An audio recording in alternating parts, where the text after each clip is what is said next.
Hey guys, Fire here from InDepth Gaming, bringing you another game review. This time we're checking out Yoko and Yuki, Dr. Rat's Revenge.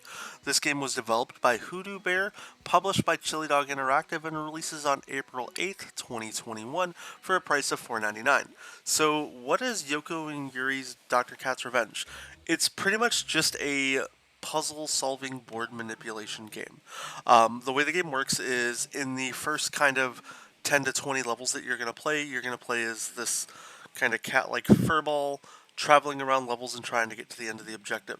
As you progress through the game, it's then going to kind of change up what you're doing from collecting a battery and running back to a specific point, to where you can't move on your own and you have to rotate the world. Now, when you're in these early stages, it's pretty straightforward what you need to do, but I'd say kind of near the end of the first chapter, there's about 10 levels in each chapter and 7 total chapters, that's when the levels are going to start to get challenging and really pick up. Now, the game does offer a cheat code for those of you who wants to kind of speed through the game and not have to really solve any of the puzzles. I'm not going to go over that cheat code here, but there are plenty of videos out there that are fully walking you through what you need to do if you want to just bypass any of the levels. The whole point of us kind of reviewing the game is to show you the game and talk about it and actually discuss the puzzles and how fun the game is.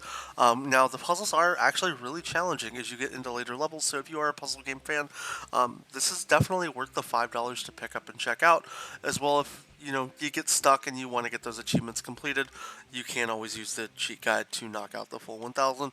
It'll take you about 30 minutes of really grinding through.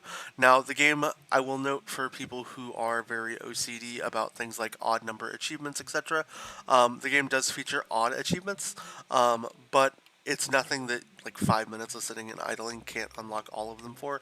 I know I absolutely despise odd number achievements, so I always like to call these out when they are available. So rotating the world 489 times will get you all the odd achievements for that, as well as dying 111 times. And dying is literally as simple as jumping into things that kill you, and then once you unlock the ability to rotate the world, you can literally just go on the very first level that you see and click and rotate the level for like 10 straight minutes and you'll unlock those achievements. So don't worry there, because I know anytime I see odd number achievements, my OCD kicks in and I have a heart attack. And oftentimes I've not played games because I can't stand not having a 0 or 5 at the end of my gamer score. But that's me. You might not care, but just I like to let people know when those do come across.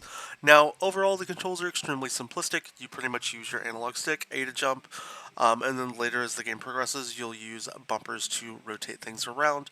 Outside of that, though, it's a pretty fun and challenging puzzle game. I don't want to ruin and spoil too much of this game, so I'm not going to go into like deep later puzzles. I do at least want to showcase the game off and let you kind of see how like the earlier puzzles in the game kind of start, and let you see really what you're looking into. Now, I'd say the first puzzle that kind of starts to ramp up in difficulty would be this one right here. I'll kind of show you what you need to do for this puzzle. It involves sliding boxes, but you have to be very precise in sliding them because you don't get a lot of space to work with. So as you can see here, I'm going to line up all these boxes to kind of shift things across, and you have to really get them just right, because if a single box falls through the wrong way or misses the sequence correctly, you will fail. I might even fail here because it doesn't look like I quite have just enough space. But we'll see if this slides across. Oh, looks it actually slides across. So this one is very tricky. But I'd say this is really the first puzzle that I kind of got stumped on and took me a little while to solve. And they're just going to ramp up from there, especially when you start rotating the world and then having to dodge like little guys that start to kill you. Overall, as a puzzle game, I think this game is great if you can avoid not doing like cheat codes to really beat the levels and actually want to enjoy the game for what it is. I highly recommend picking up this game. As far as the puzzle game and a score, I'm going to give this game a 7 out of 10. I love the kind of cute art style and that it kind of has its own subtle story. I'm not a big fan of, them just constantly giving out solutions and making an easy way to knock out some of these puzzle games, especially when the game's not overly difficult. This is a little bit of that rotating mechanic I was talking to you about, where you then begin rotating the world. You'll get to a point where you cannot actually control the cat furball thing that you are, and you actually can only rely on rotating. Outside of that, though, I think this game is pretty fun. If you guys do have any questions and want to see any more actual level guides or things like that, as always, let us know down in the comments. I hope you guys did enjoy the game review, and you can pick up the game with a link down in the description should you want to try it out. Otherwise, I hope you guys have a wonderful day, and we'll catch you guys later.